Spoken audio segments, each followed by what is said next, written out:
merci à tous. On est très contents euh, de vous accueillir. On avait ce matin, je crois, 260 inscrits. Donc, comme d'habitude, voilà, entre 60 et 80 personnes qui sont présentes avec nous sur ces Wine Talk Show qu'on a pour habitude de faire une fois par mois. Mais comme cette année, on a pris la grêle et un peu de gel, donc on a été obligé de faire un tous les 2 mois. C'est la petite métaphore mignonne. On est ravis de vous retrouver. Je veux juste vous rappeler également que ça fait un peu plus de 3 ans qu'on fait des wine talk shows comme ça. Il y en a eu très, très sympa, très joli avec Bernard Noblesse d'Armel Conti, enfin voilà, un certain nombre de producteurs de renom ou de producteurs en futur renommés. Les pépites. Et pépites, voilà. Donc n'hésitez pas sur la chaîne YouTube de Franck Thomas Formation à consulter. Tous les replays sont gratuitement disponibles. Voilà, il y en a à peu près plus de 60 heures. Donc le soir, plutôt que de regarder L'amour est dans le pré ou Marié au premier regard, mariez-vous avec le vin et regardez, j'ai aucun jugement pour ceux qui regardent ce type d'émission, bien sûr, hein. On sait que t'adores, Franck, en plus. C'est son guilty pleasure. Ouais. Je n'irai pas plus loin là-dessus. N'hésitez pas à consommer sans modération ces brefs de comptoir autour de ces wine talk shows qui sont toujours sympas. Voilà. Voilà. Alors c'est bon, je pense que tout le monde et la plupart des gens sont bien arrivés. On est plus d'une soixantaine. Ça va encore continuer. Mais écoute, nous allons pouvoir commencer notre talk show de rentrée. Voilà, pour parler ce soir de notre fameux millésime 2024. Les raisins sont rentrés. Ce soir, on a la chance d'avoir deux grands vignerons, vigneronnes avec nous. Donc en direct de Lussac-Saint-Émilion, donc pour Noémie ici présente, qui va représenter les couleurs de Bordeaux. Et notre ami provençal Mirko Tépus qui va être ici aussi. Voilà, un direct d'Esparon, donc qui est dans le coteau du Verdon sur son appellation. Euh, et aussi avec notre ami Franck, comme d'habitude, qui va pouvoir nous éclairer avec ses magnifiques petites blagues, hein, qui seront bienvenues tout au long de la soirée. Voilà. Alors, est-ce que Noémie, tu veux commencer à te présenter peut-être? Oui, allez, c'est parti. Bonsoir à toutes et tous. Merci de nous rejoindre sur ce Wine Talk Show. Donc, je suis Noémie. Je suis la vigneronne du château Saint-Ferdinand. Donc, c'est un petit vignoble de 6 hectares qui est basé donc à Lussac-Saint-Émilion, à 10 minutes au nord de Saint-Émilion, dans le vignoble bordelais. Je me suis installée moi en 2020, hors cadre familial. Donc mes parents ne sont pas vignerons et je suis la seule vigneronne du Saint-Émilionnais à m'être installée toute seule, voilà, sans parents, sans investisseurs, comme une fada, je vais dire. Et donc je fais aussi bien le tracteur, le vin, le commerce sur mon vignoble. Et je suis en conversion bio depuis l'année 2021. Donc là, ça y est, 2024 est mon premier millésime certifié bio. Et dans la particularité de mon histoire, donc j'ai gagné le trophée de la vigneronne engagée de l'année à Bordeaux en juin 2023. Et il se trouve que c'est mon vin qui a été sélectionné et dégusté par le roi d'Angleterre quand il est venu en septembre 2023 pour sa première visite officielle à Bordeaux. Alors, rassure-moi, Noémie, c'est pas à cause de ça qu'il est tombé malade quand même. Ah, ça, je ne sais pas. Messieurs, faites attention à vos prostates. Je t'embête. D'ailleurs, Franck, tu ne dois pas en boire beaucoup parce que je vois que tu es toujours bien vivant. Oui, bah, ça, c'est sûr que bien, t'as l'arrêté du sens de répartie et du sens de Ah vie. oui, tu te Et souviens? on peut dire que maintenant, c'est un problème de prostate royal. Voilà. Je me souviens avec Justine, on a découvert tes vins il y a 2 ans, 3 ans, là, sur un salon dans les Alpes-Maritimes, là. Et moi, j'avais bien aimé, après, on va rentrer dans le millésime de 24, mais j'avais bien aimé le style un peu frais, un peu décalé de tes cuvées. Ta vision voilà, du Saint-Émilionnais était un peu loin de l'aspect monumental de l'église monolithe de Saint-Émilion, à la fois calcaire, régie et droite, avec beaucoup de finesse et d'élégance, mais tu avais voilà, une vision un peu, je ne vais pas faire un jeu de mots un peu satellitaire, euh, Oh, bah. entrer dans les satellites de Saint-Émilion. Comment tu présentes ça? Qu'est-ce que tu amènes un peu de différent au-delà de ta posture et de ton aventure personnelle?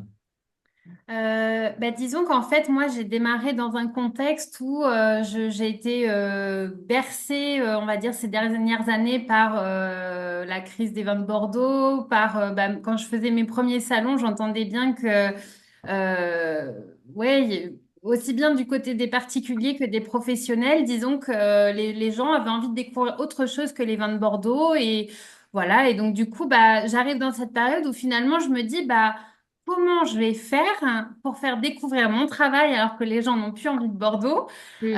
et que pourtant moi je suis vraiment une pure vigneronne bordelaise. Voilà, j'ai envie de défendre mon appellation en fait parce que pour moi dire les vins de Bordeaux enfin sont de telle et telle manière en fait je trouve ça assez réducteur alors qu'on est il y a 65 AOC à Bordeaux, on est 5000 vignerons, on fait des choses tous et toutes très différentes en fait. Et donc du coup, j'avais envie pour moi, le métier de vigneron, c'est avant tout d'avoir son propre style. Et donc, je me suis fait confiance. Voilà, j'ai essayé de créer des cuvées un peu différentes. Alors c'est vrai que j'ai pas fait un premier vin, un second vin comme ça se fait classiquement. Aujourd'hui, j'ai 8 cuvées différentes avec, j'ai des cuvées en Lussac Saint-Émilion, mais je fais aussi un pétnat, je fais un rosé élevé en barrique d'acacia, un rosé de pressé, alors qu'ici, on fait plutôt des rosés de saignée. Enfin, voilà, j'essaye de me Donc, démarquer un peu. de ce que tu m'as dit, c'est que les rosés pressés, tu ne les vendais qu'à Paris. J'aimerais bien, dis donc, mais bon, s'il y a des Parisiens qui m'écoutent, pour l'instant, il n'y a pas beaucoup de mes rosés qui sont vendus à Paris. Tu voulais que j'explique la blague ou ça, tout le monde a suivi? Bon, ça va. Oui, pressé, pressé. Ouais, oui, oui. Voilà. Donc, Donc voilà. en parlant de pressé, tu as une cuvée citron également. Ah oui, Franck, t'es en forme? Non, j'ai pas de cuvée citron. Voilà. Mais donc du coup, oui, voilà, je propose des vins. Voilà, j'ai des vins qui sont effectivement, ce qui revient souvent, c'est la fraîcheur, voilà, le fruit. Mes vins sont pas très boisés. D'ailleurs, j'ai que quelques barriques dans mon chai. Hein, voilà, mon chai ne ressemble pas à un chai typique de ce qu'on s'imagine des vins de Bordeaux. Et voilà, et je suis en simplicité, en modernité. J'aime recevoir les gens chez moi. Voilà. Donc, c'est celle-ci, la fameuse cuvée source hein, qui a été dégustée par... Oui.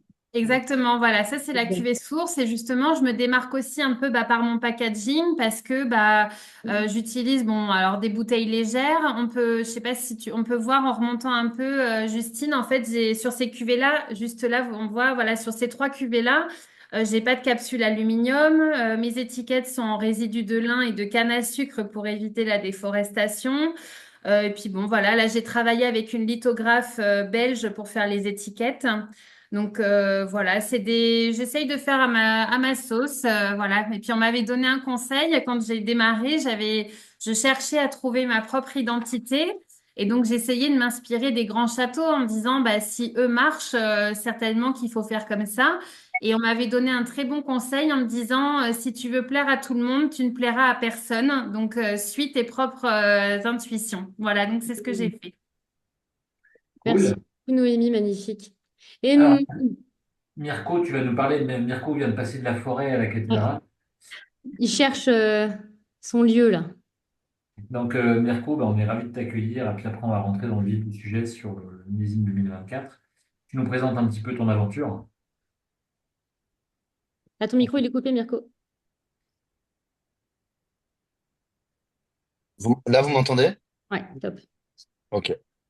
Alors, moi, je suis aussi jeune vigneron installé en 2017. Je suis dans le Haut-Var, donc à Esparente-Palière. Donc, c'est vraiment une IGP, c'est les Coteaux du Verdon. C'est une toute petite IGP. On est en Provence verte. J'ai démarré en 2017 sur des vignes qui avaient été un peu délaissées.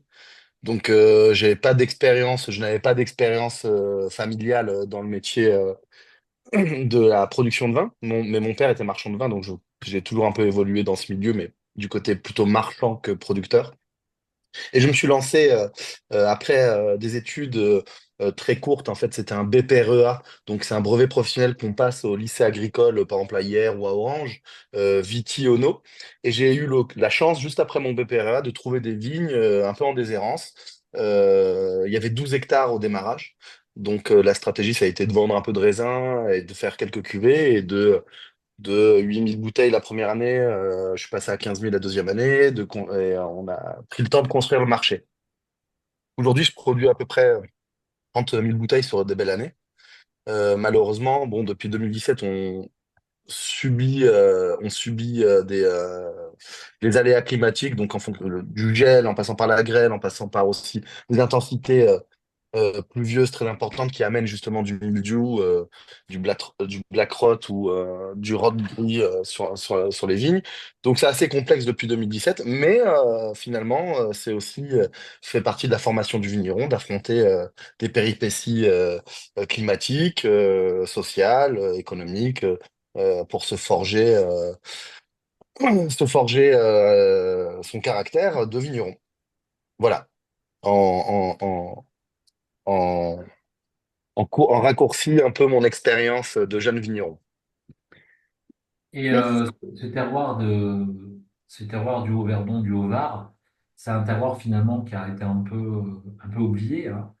Oui, c'était un terroir bâtard, exactement. En fait, c'est-à-dire il y a 30 ans, il y avait énormément d'hybrides avec des systèmes de caves coopératives qui était un système un peu productiviste. Donc, il y avait des vignes qui produisaient quelques. Il y avait dans mon village, il y avait un domaine, c'était le domaine du logis. J'ai récupéré quand même les trois quarts de ces vignes. Donc, c'est des vignes qui sont plantées dans les années 40 aux années 80. Donc ça, il y avait en fait une richesse au niveau du matière végétale et en fait c'est des climats qui sont plutôt influencés par les Alpes que par la Méditerranée. Donc c'est vraiment dans le cœur d'une vallée dans lesquelles la quête c'est d'aller chercher de la maturité phénolique et pas enfin l'acidité est toujours présente.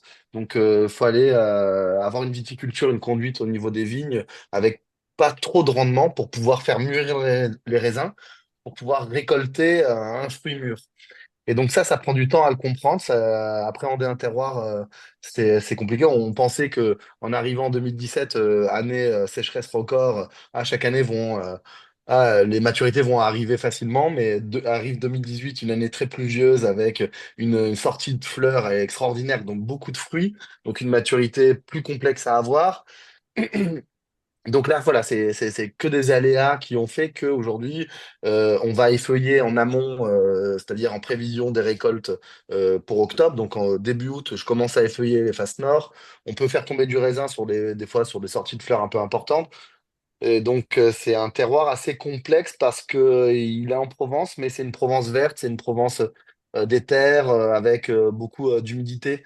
Donc, une climatologie très proche de nos voisins, enfin, c'est pas nos voisins, mais un peu plus haut dans les vallées du Rhône Nord ou encore un peu plus haut sur des pluviométries comme la Savoie, quoi. Donc voilà, c'est un combat au niveau de l'enherbement. Le non-enherbement, ça dépend. Les feuillages, les traitements. Mais c'est un terroir d'avenir parce que on a des sous-sols argileux. Donc avec toujours des vignes qui ne souffrent rarement des sécheresses Permet de hydriques. conserver l'eau un peu, effectivement. Donc voilà. Et justement, cette année, on parle d'humidité, là, tu parles de ces zones humides. Ce millésime 2024, il a été voilà, humide cette Mhm. année, on a eu beaucoup d'humidité. Comment vous l'avez vécu, vous, tous les deux qui travaillez justement vos vignes de manière la plus responsable possible, en évitant d'ajouter des produits de synthèse pour contrer justement les maladies de la vigne liées à l'humidité, notamment le mildiou, etc. Comment vous l'avez vécu, vous, cette année? Peut-être Je- Rémi, si tu veux en parler. Tu- Oui, allez, bon, donc, alors en cours de saison, on va dire, moi, j'ai pas vraiment eu la sensation que c'était difficile. Pourtant, tout le monde disait que c'était compliqué. Moi, j'avais beaucoup plus eu de difficultés, on va dire, en 2023. Là, on va dire que pour moi, la saison se déroulait globalement bien. J'ai jamais eu de difficulté à rentrer dans mes vignes parce que bah, mes vignes sont enherbées. En fait, je les laisse enherber un rang sur deux et je sème des engrais verts dans l'autre rang. Donc, j'ai de la portance dans mes rangs. Donc, voilà, j'ai pas vraiment eu de difficulté en cours de saison. Là où on va dire que je me suis fait, je pense, rattraper par la patrouille, c'est que en fait, même en bio, en fait, j'entends toujours les critiques des vignerons en conventionnel disant oui, mais le bio, vous utilisez du cuivre, etc. Et donc, ben, même en bio, je suis très raisonnée en fait dans mes traitements. Et même cette année, j'ai été en dessous du seuil de 4 kilos de cuivre par hectare. Alors que, bon, je pense que pour enfin, tous les vignerons en bio, alors je parle de dans ma région avec ma pluviométrie, hein, parce que tout dépend des régions de France. Mais chez nous, oui, on a eu un gros cumul de pluie. Et donc, ben, je pense que ceux qui ont un peu surdosé ont, je pense, bien mieux réussi que moi. Et moi, je me suis fait rattraper par le mildiou tout début juillet, en fait. Donc, toute la saison se déroulait parfaitement. J'étais vraiment ravie parce que j'avais une très belle sortie de grappe. Et puis en plus, c'était vraiment ravie parce que c'est la première année où je trouvais que vraiment ma vigne avait l'air magnifique. Je m'auto satisfaisais de me dire, ah ça y est, ça fait 4 ans on est passé en bio. J'ai l'impression que ça y est, ma vigne, elle a compris là où je l'emmène et ce qu'on est en train de faire. Et puis voilà, du coup, j'ai eu du mildiou à partir du mois de juillet. Euh, et puis bah voilà, ça s'est installé et impossible à stopper en fait une fois que c'était lancé. Donc, Donc cette année, tu me disais finalement, Noémie, que voilà, au lieu de faire 60 hecto-hectares comme on peut le faire en conventionnel, tu as eu que 15 hecto-hectares cette année, donc des tout petits ouais, rendements. Finalement, on a un millésime, tu nous diras tout à l'heure, qui est qualitatif. Finalement, ce que tu as rentré en cuve est très, très joli, mais en oui, petite quantité. Voilà. oui, exactement. Oui. Si je fais vraiment le Mais parallèle avec 2023, moi je fais le même rendement qu'en 2023.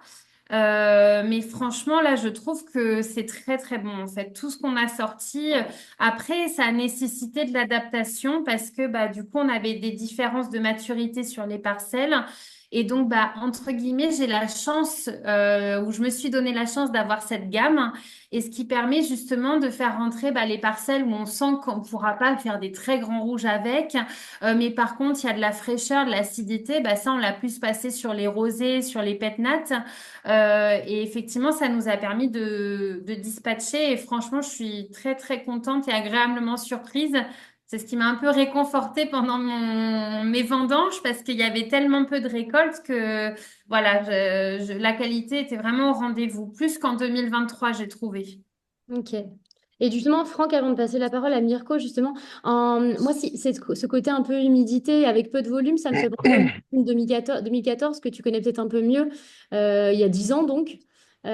Et du coup, c'est un millésime que j'affectionne tout particulièrement. C'est pour ça que je veux dire, j'imagine que dans 10 ans, quand on boira les 24, on sera très heureux aussi de la qualité, de la préservation de cette fraîcheur et du beau jus. Peut-être que tu en penses quoi, toi, des 2014 et peut-être qu'il y a un lien avec 24, je sais pas, c'est une question. Mais déjà, c'est toujours un peu difficile de faire une généralité sur un millésime. Euh, on a souvent cette capacité de dire voilà tel millésime, etc. Alors que des fois, dans la même région, voire la sous-région, ou dans la même parcelle, on a des différences assez notables. Bien sûr qu'il y a des traits il y a des traits communs d'un millésime à un autre. On a des millésimes solaires, des millésimes plus frais, etc., etc. Mais il y a beaucoup de choses qui viennent impacter le millésime. Pour répondre de façon concrète, que là je pourrais faire l'homme politique en te disant que ta question est très intéressante, etc. Chère Justine, merci d'avoir posé cette question. 2014, c'était un profil qui était. Il y a des points de similarité avec 24. Moi, j'aime bien m'amuser comme ça, me projeter dans le temps et regarder tous les millésimes en 4. Si on redescend longtemps, alors si on va loin, en 1924, j'en ai goûté quelques-uns. Euh, Entre autres dans le Bordelais, où c'était une année assez sympa. J'ai un très beau souvenir de voyons 24, 34 millésimes compliqués, 44 compliqués aussi. 54, c'était un millésime qui n'était pas simple, mais il y avait des choses intéressantes. 64, c'est un millésime riche et solaire. 74, millésime très compliqué, très dilué. 84, c'est une année terrible. Les millésimes en fait, c'est une année de dilution. Il y a eu beaucoup de températures pédiculaires en 84. C'était une année très diluée. On disait d'ailleurs, quand j'ai commencé dans le métier, du bon 84, il y avait du 83 dedans. Elle t'a semblé les millésimes pour le renforcer un peu. Voilà. 94, c'est un millésime assez irrégulier, mais qui est très joli. 2004, encore une fois, millésime compliqué, hein, avec beaucoup de pluie, etc. Et je trouve que dans cette décennie dans ces décennies en 4. 2014 est très intéressant. Et c'est vrai que c'est un millésime qui a été sous-coté, qui n'a pas toujours été bien apprécié à sa juste valeur. Et pour en avoir quelques bouteilles en cave de différentes régions, et 2014, je trouve qu'ils ont. C'est pas un millésime qui va aller très loin dans le temps, mais il a le charme de l'évolution. On dit souvent qu'on reconnaît les bons, je dirais pas les bons vignerons, mais les vignerons qui savent tirer parti d'un millésime difficile, justement quand les conditions sont pas simples. Parce que quand on a un super raisin, c'est plus facile de faire un vin enfin, plus proche de la perfection. Euh, pour avoir goûté et fait les vendanges à la Romanée-Conti en 2009 et sur d'autres millésimes, Bernard Noblet disait souvent que les millésimes solaires ou riches étaient des millésimes complets et séducteurs, mais pas forcément ceux qui avaient le plus de choses à dire. Voilà. Donc moi, je trouve que les millésimes où il y a des aléas, je les trouve intéressants parce qu'ils poussent un peu l'homme ou la femme dans son extrémité de la compréhension de son terroir, et ça le pousse peut-être à sortir le meilleur de lui-même ou d'elle-même. Voilà. Et Mirko, toi, donc comment ça s'est passé en Provence, chez toi, et du coup, qu'est-ce que tu as réussi à avoir comme raisin? Tu me parlais tout à l'heure que ça impliquait des débuts de fermentation un peu compliqués, avec des levures qui n'étaient pas forcément toujours les plus optimales. Comment tu as géré Oui, ça? alors le millésime 24, en tout cas dans le Haut-Var, a été un peu difficile parce qu'avec deux gros coups de gel, en fait, fin avril, moi j'ai eu des petites pertes, c'est-à-dire je pense à -40, mais les copains qui étaient sur Riance ou sur Jouques, euh, Pierre Michelin, Saint-Bakil et Peter Fischer, eux, ils ont pris des -90. Donc, Mm. c'est-à-dire qu'il y avait une belle sortie. On voyait, ça commençait, les vignes avaient débourré et il y a eu des gelées qui ont deux soirs de suite, qui sont descendus jusqu'à -4, -4. Donc, ils n'ont pas pu couvrir. Donc, ça a ravagé 90%, voire 95% de leur production. Donc pour eux, ça a été très dur. Moi, j'ai été un peu moins touché, donc j'ai pu quand même conduire mes vignes un peu normalement, évidemment avec un peu de perte, mais il y avait une grosse sortie, donc ça a compensé, je pense, le fait d'avoir un peu ces gelées. Ensuite, c'est vrai qu'il y a eu des épisodes pluvieux. Pendant tout le printemps, ça a été assez tendu de tenir les vignes. Mais en fait, le mildiou avec le froid, c'était très particulier parce que le cycle de la vigne avait été modifié par l'impact du gel. Donc, on avait un retard végétatif d'au moins 2 semaines. Et derrière, en fait, on n'avait pas de trace du mildiou, mais on savait qu'il était latent. Donc on était toujours en préventif, on traitait toujours à base de cuivre, d'hydrolat, d'huile essentielle, plein de purin pour pouvoir accompagner et diminuer un peu les doses de cuivre. Mais on savait qu'il était latent et à un moment donné, il a éclaté.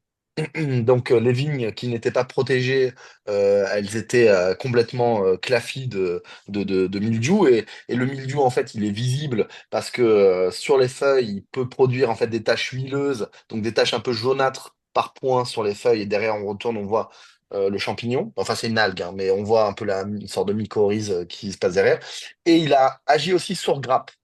Donc, quand il avise sur grappe, il passe pas par le système de feuilles. Donc, c'est assez terrible pour le vigneron parce que ça produit une crosse, en fait. Donc, ça sèche immédiatement le fruit. Et au moment de la floraison, chez nous, il a plu encore. Il a plu pendant toute la floraison. Ça dure après 10 jours. C'est au mois de, c'est début juin. Et là, il a plu pendant toute la floraison. Donc, c'était une catastrophe. Donc, ça a fait encore avorter les grappes. Donc, il y a eu une succession d'épisodes climatiques assez complexes. C'est vrai, quand tu as fait le parallèle en 2014, moi, je bossais comme ouvrier agricole chez Jean-Christophe Comor en Provence aussi. Et là, il y a eu vraiment un impact, mais terrible, hein. Il a plu jusqu'aux vendanges. Donc, c'était terrible parce qu'en plus, il y a eu un développement d'une mouche qui s'appelait la mouche Sudiki, qui piquait les raisins, qui faisait des larves et qui produisait déjà du vinaigre sur pied. Donc, c'était un millésime très, très compliqué. Donc là, Bon, un peu bon, moins, un c'était peu un, moins douloureux 2024. un très bon millésime pour les motards. Ouais. Mais là, bon, sur 24, assez intéressant. Il a fallu, par rapport au cycle végétatif et l'impact du milieu sur le feuillage, il a fallu quand même attendre pour obtenir la maturité phénolique.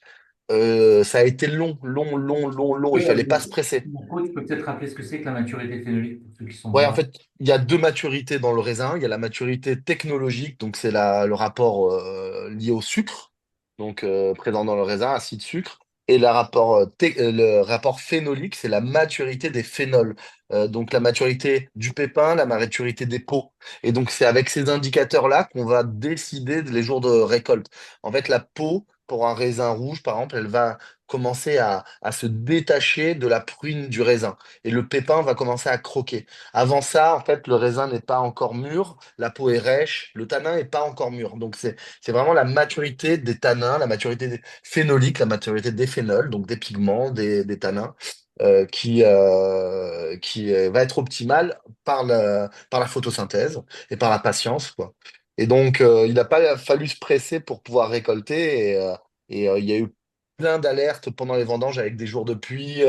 On a réussi à passer au travers, ça a tenu parce qu'on avait feuillé, jusqu'au 7 octobre où on a dû ramasser euh, en 2 jours le maximum avant d'avoir nos 40 millimètres de pluie. Donc ça a été des choix, bah, c'est toujours des choix cornéliens. Il faut, à un moment donné, vaut mieux ramasser un peu moins mûr que ramasser pourri, quoi. Parce que quand tu ramasses pourri, là, c'est très complexe après pour la vinification. C'est ramasser des raisins un peu avec des piqûres, en fait, derrière, tu peux avoir des problématiques de Brettanomyces ou des problématiques de départ d'acide acétique. Donc, c'est très contraignant pour quand tu vinifies en indigène, hein, des levures indigènes, donc c'est des levures du terroir. Et cette année, particulièrement, en fait, quand on a fait des analyses un peu sur les raisins et sur les pieds de cuve, on s'est rendu compte qu'il y avait l'Ensenia spora, c'est une levure apiculée qui était supérieure à la Saccharomyces qui fermentait naturellement, enfin qui fermentait les sucres. Donc il a fallu faire de la jonction de sulfite pour pouvoir l'immobiliser parce que sinon elle prenait le pas et elle développait des aromatiques d'acétate immédiatement. Donc c'est vernis à ongles. Et ça, quand tu as un démarrage de fermentation avec du vernis à ongles, c'est la merde. Pardon pour l'expression, mais c'est complexe. On avait déjà entendu, Mirko, ça va. Hein? Ah ouais, vous avez déjà entendu ça? Mais bon, je préfère être courtois. Et donc, ça a été, voilà, pour faire un petit point juste sur la microbio, ça a été assez complexe. Moi, je travaille avec un laboratoire d'œnologie qui me produit maintenant des crèmes de levure, hein. C'est des sélections levuriennes de mon terroir. Il est venu les Dans... sélectionner chez toi, donc, hein. Il te fait une C'est sélection ça, sur tes parcelles, ok. Et sur mes après, il parcelles. Donc, multiplie en labo. et Voilà. on multiplie en labo, donc on analyse un peu le milieu, donc le milieu levurien. Et cette année, c'était très complexe, quoi. Donc ça s'est bien terminé. Il a fallu user de stratégie, donc tenir les températures assez hautes pour pouvoir avoir des conditions de fermentation régulières, ne pas avoir d'arrêt de fermentation. Et, prier. Voilà. Mais ça s'est bien passé dans l'ensemble. Et c'est toujours un enjeu parce que on sait, il n'y a pas de recette et c'est du vivant. On a beau faire des pieds de cuve, faire des levains, on a beau faire tout ça, euh, on maîtrise pas le vivant. Donc il y a des fois, il y a des choses qu'on ne comprend pas. On a tous les paramètres qui sont, tous les feux sont verts, c'est-à-dire qu'on a suffisamment d'azote assimilable pour que les levures, suffisamment de nutriments pour que les levures puissent fermenter bien l'alcool, enfin les sucres, mais on ne sait pas pourquoi. Il y a un arrêt fermentaire et du coup les bactéries s'y mêlent. Donc c'est toujours être très vigilant, surtout en indigène. C'est faire beaucoup d'analyses, suivre, et c'est beaucoup d'instinct aussi, hein, finalement, la vinification. C'est ce qu'on ressent et savoir détecter immédiatement s'il y a des problématiques au niveau gustatif, quoi. Des gros milieux réducteurs, c'est pas très bon. Hmm. Et donc effectivement, pour pallier à garantir en tout cas une meilleure qualité, enfin garantir, on peut jamais garantir comme tu dis, mais en tout cas essayer d'améliorer la qualité du fruit qu'on rentre. Noémie, tu nous parlais tout à l'heure qu'à Bordeaux, tu vas tester aussi différents cépages. Tu es en train de travailler sur des études parcellaires pour pouvoir avoir peut-être des cépages plus robustes et plus adaptés en tout cas au climat actuel. Est-ce que tu peux Oui. en parler? Oui, alors juste avant, je fais une petite parenthèse avant de parler de ce cépage-là, parce que là, justement, ça sera une plantation de cépage de blanc. Mais juste par rapport à ce millésime-là aussi, en termes d'adaptation, en fait, par exemple, cette année, Là, j'ai fait une cuvée, c'est une AOC. Donc, toutes mes parcelles, hein, tous mes raisins sont en Lussac Saint-Émilion. Et après, je décide ou non de les laisser en Lussac ou finalement de faire d'autres cuvées avec. Et donc là, il y a une cuvée que j'ai fait. C'est une AOC qui est vraiment très peu utilisée en Bordeaux, qui est du Claret. C'est pas le Clairet, hein, c'est du Claret, qui est un rouge très léger. Et donc ça, pour le faire, en fait, on l'a fait en macération carbonique. En fait, je l'ai fait en millefeuille. Donc on a alterné dans la cuve des couches de raisin, juste de baies et de grappes entières, de vendanges entières. Donc voilà, on a essayé de faire ça en macération juste 24 heures. Et donc on décuve le lendemain et ça donne un rouge ultra léger, fruité. Mais malgré tout, bah, avec mes vins, en fait, j'ai l'impression de tenir les chevaux à chaque fois parce qu'il y a quand même du caractère. Voilà, donc c'est pas des vins glou-glou trop légers, mais c'est voilà, donc là je m'adapte plus. En fait, j'ai mon merlot, moi j'ai 90% merlot et donc pour l'instant c'est compliqué de se dire j'arrache tout et je replante. J'ai pas la trésorerie pour le faire, donc je dois m'adapter déjà par rapport à mon cépage que j'ai. Donc il faut que je réfléchisse à la manière dont je vinifie. Et après, effectivement, plus dans une logique de gamme et d'expérimentation, là, au printemps, je vais faire un projet de financement participatif où je vais planter une parcelle de 0,2 hectares. Donc, c'est une toute petite parcelle. Et je vais planter, en fait, une douzaine de cépages différents. À des fins d'observation et d'expérimentation par rapport au changement climatique. Parce que justement, ça fait 2 ans que j'ai ce projet-là, que je réfléchis. J'aurais pu la planter déjà l'année dernière. Et en fait, j'arrivais pas à trouver le cépage qui serait adapté chez moi. Et surtout que j'ai envie de planter des cépages qui existent un peu partout en France. Même, j'aimerais bien planter aussi un cépage suisse qui est la petite Arvine. Et du coup, je n'ai pas d'exemple en fait autour de chez moi sur mon terroir argilo-calcaire. Voilà, donc je me suis dit, ben, je vais planter mes 12 rangs différents avec des cépages différents.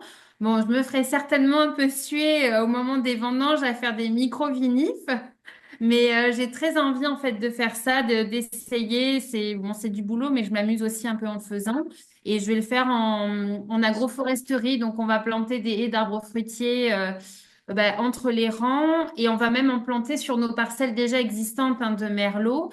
On va planter aussi des petits fruits, donc groseille et cassis, et puis on va installer un poulailler. Enfin voilà, on va essayer de redonner une dynamique un peu plus de biodiversité autour du vignoble. Voilà, et donc ces cépages, alors il y aura, bon, je vais mettre les trois classiques du Bordelais parce que si je veux expérimenter des choses, il faut bien que je compare avec nos cépages d'ici.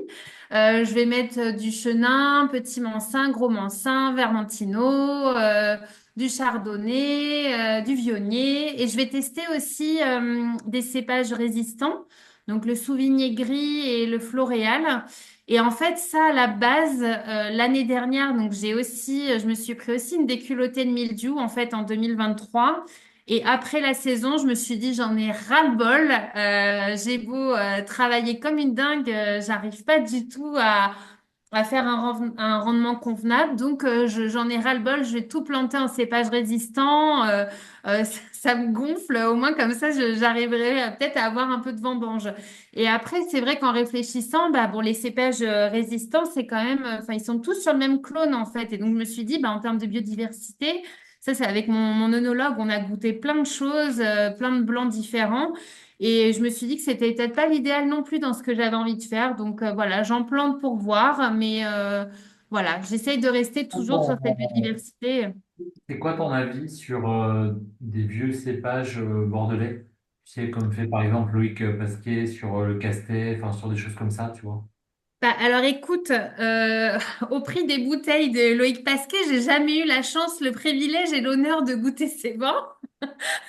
Donc je sais pas te dire, hein, j'ai pas Ouais, mais d'avis parce que parce que en fait, je- tu vois, c'est un sujet par exemple, enfin pour avoir, la dernière fois, je discutais avec des vignerons de Savoie, tu vois, et par exemple dans le décret d'appellation de Savoie, en marge du décret ou dans le décret, tu as plein de cépages comme le persan, les traires de la vie, etc., qui sont des cépages qui avaient été abandonnés pour des problèmes de maturité ou de certaines sensibilités, mais c'était souvent sur des problèmes de maturité, des problèmes de production.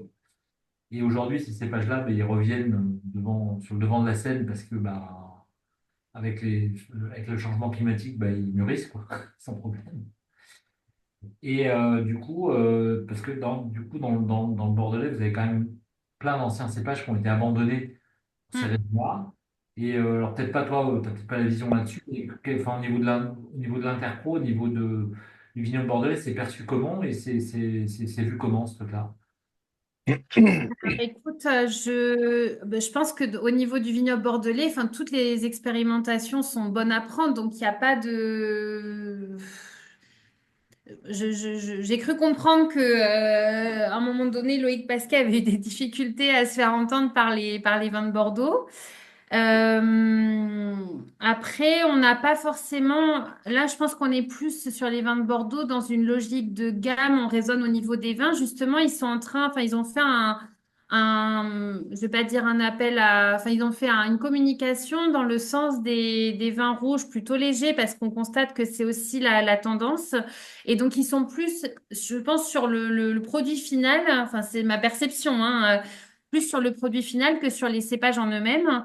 Après, bah oui, il y a des réflexions et voilà, mais j'ai pas en tout cas eu vent de peut-être d'accompagnement à ces cépages-là, à des réflexions de collectif sur ces cépages-là. Voilà. Par contre, c'est vrai que ce qu'on entend beaucoup, c'est le merlot, qu'est-ce qu'on fait avec le merlot? C'est compliqué, machin. Voilà, c'est.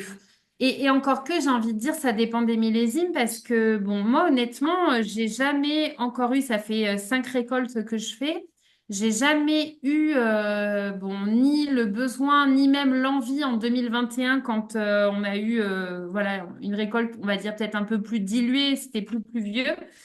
J'ai jamais chaptalisé mes mous, en fait.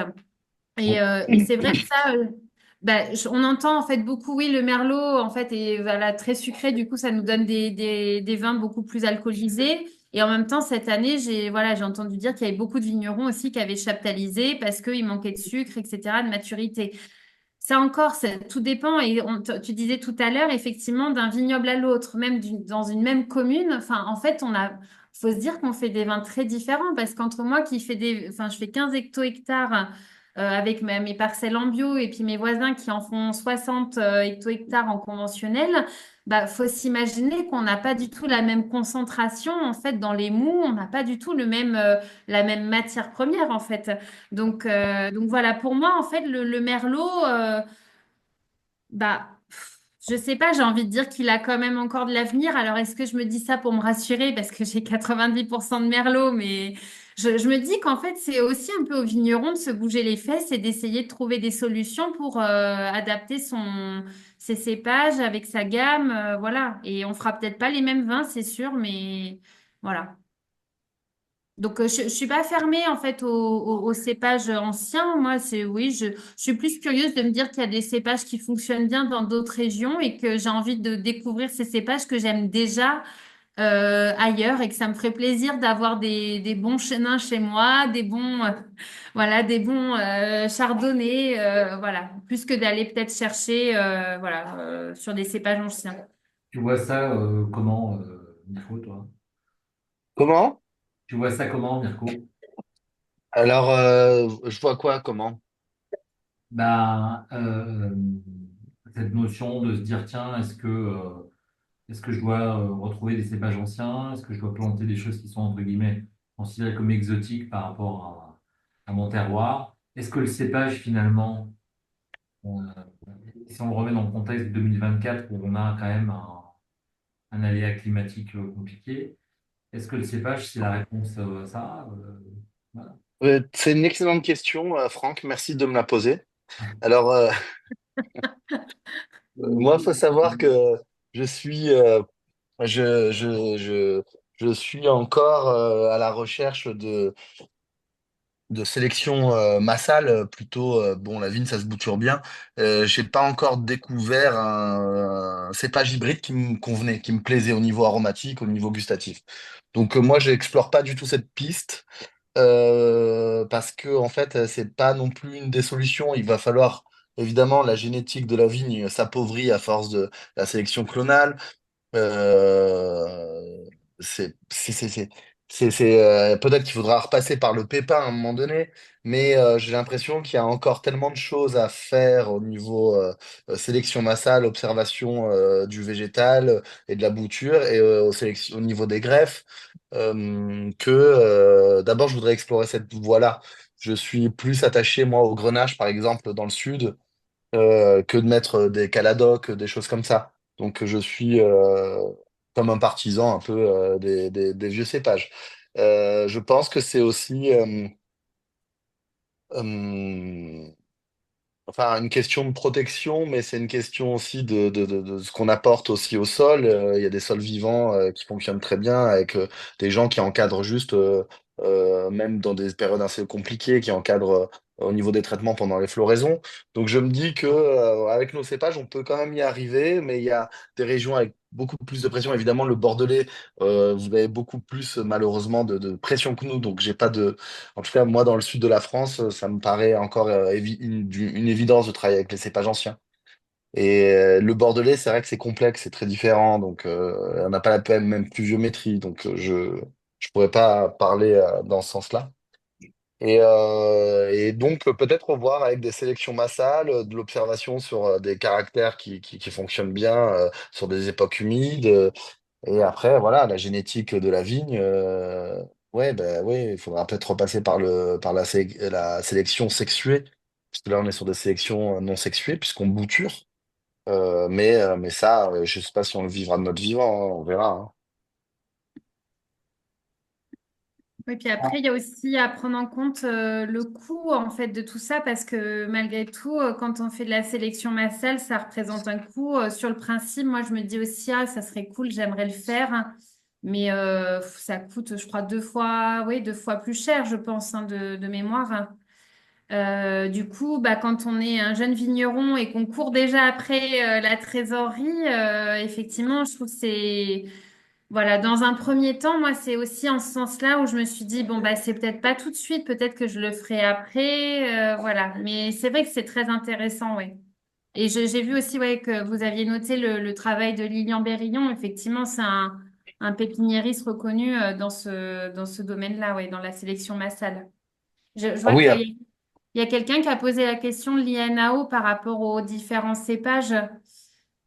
Du coup, l'INAO, en fait, oui, elle travaille là-dessus, hein, elle accompagne sur ces projets-là, mais bah, c'est une grosse structure, c'est aussi de l'administratif, et donc souvent, il y a des décisions, même à Bordeaux, là, il y a dans les vins du Médoc, qui sont en train de mettre en route une appellation, enfin, des vins du Médoc blancs.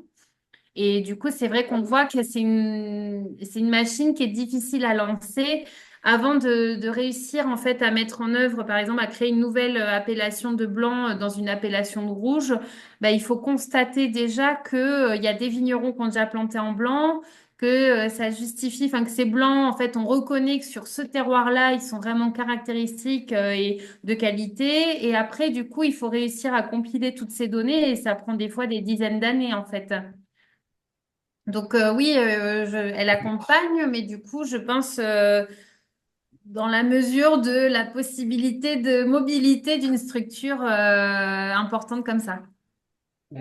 C'est vrai que moi, j'ai eu la chance de connaître René Renoux, le premier, enfin, des présidents qui a marqué l'histoire de l'INAO dans les années 80-90. Et il me disait, on a plein d'idées, mais c'est un peu long pour les mettre en œuvre. Voilà. Mm. Enfin, vous le voyez bien, quand une appellation veut modifier quelque chose, ou quand il y a, c'est pas du tout critique, non, mais c'est juste une inertie, hein, une constatation. Une appellation veut modifier quelque chose, c'est c'est 10 ans, 15 ans, quoi. Au moins, le temps que, entre la proposition et la mise en C'est application. 25 ans de. Voilà. Et juste pour la petite histoire, en parlant des premiers crus de Pouilly-Fuissé, euh, puisque dans ce placement en premier cru, il y a toujours des, des- des heureux et des malheureux, ceux qui n'ont pas été, qui ont été déclassés. Et Monsieur Burier du domaine de Beauregard, son, son père, euh, donc, dans les années 30, donc c'est ce qu'il me racontait un jour dans les années 30, comment avait été délimitée l'appellation. Donc ça s'est fait. un soir à la cantine communale de Fussy. Voilà. Et donc, le cadastre a été pris et c'était une répartition amicale, pas toujours une répartition pour la notion de terme. Donc, des fois sacro-saintes appellations, il y a des fois où et c'est là où on dit finalement, c'est intéressant, c'est pas de jugement non plus, mais là, en facteur du terroir, il y a le facteur humain. Voilà.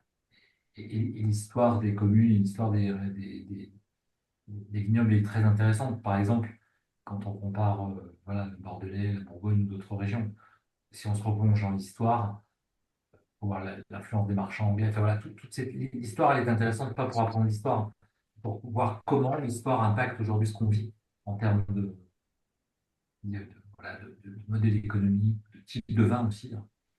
Tu parlais tout à l'heure du claret, c'est typiquement l'histoire historique qu'on trouvait à Bordeaux avec le New French Claret, ce sont des vins qui étaient très légers, très souples. Donc, est-ce que nos amis vignerons, là, vous pouvez en 2 mots le convaincre d'acheter le 2024? Et moi, j'avais une autre question aussi, convaincre, et j'avais une question, parce que j'aime bien la phrase des vignerons et des vigneronnes qui disent que tous les ans, c'est un renouveau, tous les ans, on réapprend, tu vois, à vivre avec le millésime, comme tu disais, Mirko, sur le vivant. Et ce millésime 2024, avant de clôturer, il nous reste 10 minutes, euh, qu'est-ce que vous avez appris, qu'est-ce que ce millésime 2024 vous aura appris pour les années prochaines? Que je ne sais rien. Ah, voilà. Que Toi, je ne c'est sais l'histoire. rien. Bah ouais. Ok. Ouais, Voilà. on est tout petit en fait. On se dit on est tout petit face à la nature qui est si grande, qu'on protège et qu'on respecte. Et voilà, c'est sûr que ça apprend à être vraiment enfin, ça nous ramène vraiment à cette modestie, cette simplicité, voilà, puis cette résilience aussi, hein, voilà. Et ça s'apprend effectivement parce que souvent, quand on démarre, bah, on a appris plein de choses à l'école. Et puis, bah, on a envie de mettre tout en œuvre et on se rend compte que, bah, effectivement, entre la théorie et la pratique, bah, des fois, il y a un grand écart et qu'on doit s'adapter et puis, bah, respecter aussi son propre style parce qu'on est très souvent tenté, je trouve, bah voilà, quand on habite à la campagne, parmi des vignerons, on entend en fait tout ce qui se passe dans les chais, on voit les premières machines à vendanger qui démarrent, on voit, enfin, et souvent on est très tenté de se dire, ok, ça y est, c'est parti, je vois qu'ils y vont, est-ce que j'y vais?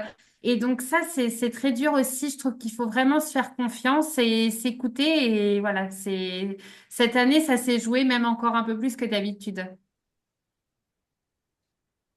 Croire en son intuition, croire en votre expérience, à votre patte, croire à votre relation intime avec vos vignes. C'est les vôtres, vos vignes, vos. Ouais, C'est ça. mais Du coup, on est sur un rapport aussi avec un changement radical de cycle. On a l'impression, enfin, en tout cas, moi, j'ai l'impression de le vivre à l'intérieur, puisque je suis dans une temporalité liée à la nature.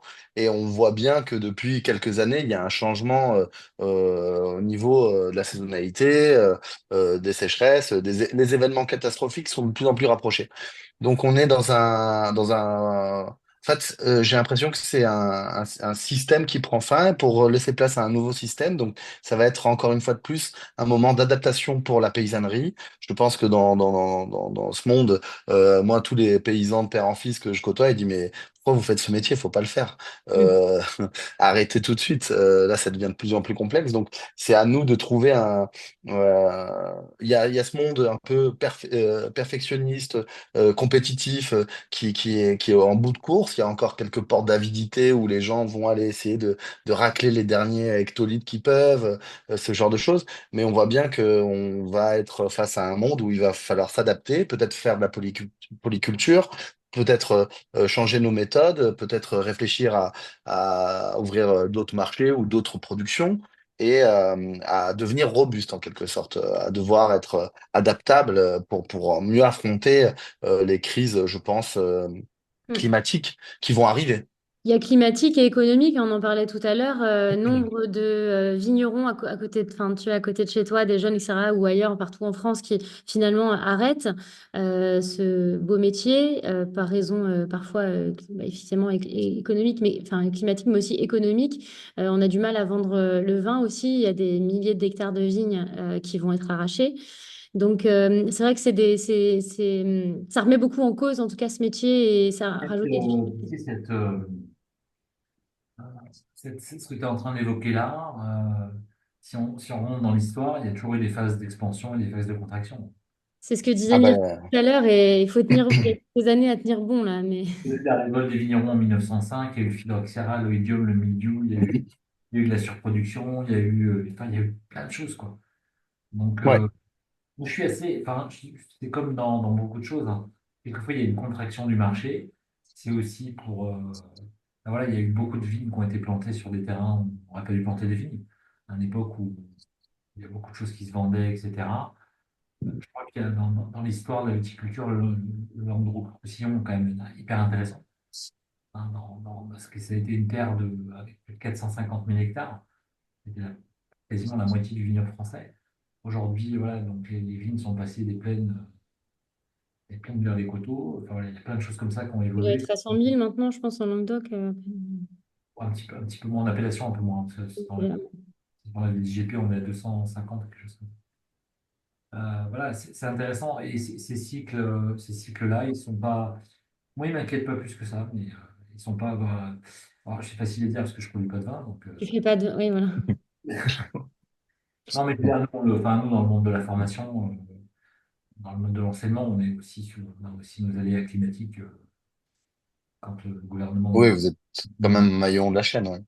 Voilà, on a une grêle. Nous, la grêle, c'est quand le gouvernement sort faire des coupes budgétaires sur les apprentis, par exemple. Mais voilà, mais en tout cas, voilà, il faut rester confiant. Et puis, je pense que j'aimais bien ce que tu disais tout à l'heure, Noémie, c'est d'être vraiment se concentrer sur ce qu'on fait soi. Et finalement, la chose qu'on peut changer, c'est la façon dont on ressent les choses et la façon dont on les vit pour essayer de rayonner et de se poser la question comment je peux être différent alors que de faire toujours la même chose, quoi. Je suis d'accord. Tu vois, par exemple, enfin, si tu vas, la dernière fois, j'ai fait une présentation là, pour des restaurateurs et tu vas, par exemple, dans la rue piétonne à Nice, bah, tu fais 25 restaurants d'affilée, ils ont tous une tomate mozzarella à la carte. Hmm. Et après, ils te disent, ah bah ouais, mais je vends pas j'ai pas de clients dans mon restaurant. Bah, Même en plein hiver. mais non. Hmm. Ouais, c'est les portes encore d'avidité qui sont encore présentes, mais c'est un monde qui est en train de basculer et on va devoir justement réfléchir aux pratiques et aux changements de nos métiers parce qu'on doit s'adapter, réfléchir au système de production, peut-être retrouver des terroirs différents qui ont été abandonnés. euh, mais c'est un défi. Donc ça va être, il va falloir s'accrocher, rien lâcher. Ah, mais C'est ça, et puis on a notre bâton de pèlerin aussi. Moi, j'ai l'impression que ce bâton-là, on se promène avec. Donc, moi, je vois de mon côté à la fois pour défendre les vins de Bordeaux, pour dire, bah, moi, je suis pleinement une vigneronne de Bordeaux et regardez, je fais des trucs cool. Et donc, on est obligé d'aller convaincre tous les cavistes, les particuliers que c'est OK. Et en même temps, effectivement, bah, de s'accrocher en se disant, bah, je suis convaincue que ma voix est la bonne. Voilà, moi je me dis, c'est sûr que c'est vraiment ultra risqué d'être en agriculture biologique, avec un climat océanique, etc. Des petites récoltes.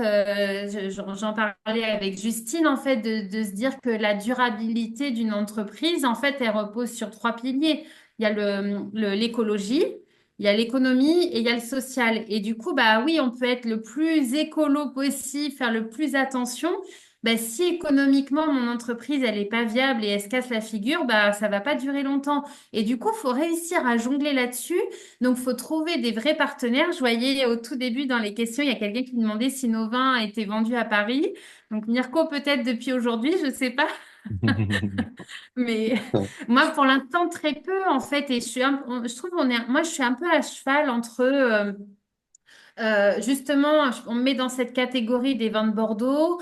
En même temps, du coup, quand je démarche des cavistes qui ont l'habitude de faire du bio, bah, des fois, je suis pas assez bio, j'ai l'impression, enfin, pas assez nature. Voilà, j'ai quand même des cuvées avec des sulfites, j'en ai une sans. Enfin, et du coup, on n'est jamais assez bien pour les gens, j'ai l'impression. Alors que franchement, on fait du mieux qu'on peut. Et vraiment, il faut garder cette curiosité, je trouve, d'essayer de découvrir des vins ouais, de jeunes vignerons. Et surtout le millésime 2024 qui va venir, vu que tu me demandais d'en faire la promo. C'est le Voilà, meilleur. mais ouais, c'est le meilleur. Comme tous les millésimes chaque année, on dit toujours, C'est c'est le le meilleur. meilleur. C'est le millésime du siècle. Oui, carrément. C'est, voilà. Mais il faut pré-réserver parce qu'il n'y en a pas beaucoup. Il y en a pas beaucoup. Exactement. Ah, donc les vins de Mirko et les vins de Noémie sont sur allocation. Voilà. On peut en attribuer. Voilà, donc si vous êtes gentil, que vous êtes des clients fidèles, vous aurez 2 bouteilles sur allocation. Euh, Ah bah d'ailleurs, là, le temps que tu parles, je crois que c'est déjà trop tard, j'en ai plus là. Je vois que ça s'affole et